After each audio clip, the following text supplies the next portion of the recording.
makakatok yata dito. Ang init sa Hello? labas. Ma'am, kayo po si Miss Nadia Panganiban. Ay, mukhang Nadia ba to? Siya. Ayun, hindi ito. Ako? Siya. Ako? Ay, Brandon pa, sabay. Ay, of course. Sa akin to? Ito na lang lahat yan. Salamat.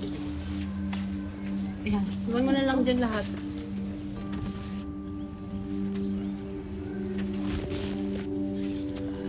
Akala ko ba naman cauliflower lang ang bulaklak ng matatanggap natin today? May pasabog pala ang isa dito.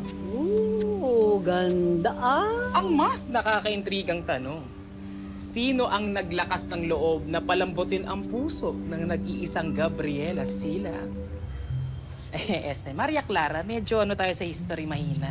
Tignan mo yung card. Siyempre, nakasulat din yung pangalan. Hanapin mo yung card. Nasa ilalim yan. Kung sino nagpadala. Mama G, wala Ano? Mas nakakairita nga dahil hindi nagpapakilala.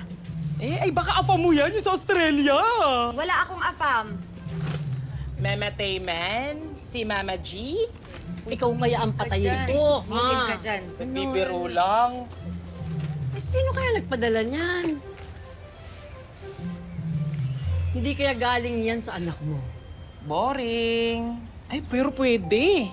Pero boring talaga, Mama G. Sweet nga eh. Ikaw talaga. Nagpadala siya ng bulaklak sa nanay niya kasi nagpunta ka dun sa laban niya. Nagpapasalamat siya sa'yo. Ay, nanunuyo.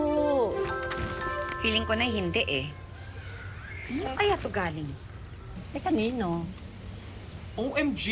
May naisip ako. Pero hindi ko sasabihin. Pilitin niyo muna ako. Sige na, sabihin mo na. Pilitin niyo ako. Sino? Sino? Ano na? Starts with the letter N. And, Yes! Nadia? Bakit niya naman padadalhan ng bulaklak ang sarili niya? Mama G, Talaga? akala ko ba matalino ka? Talaga? Di mo naisip yung iniisip ko?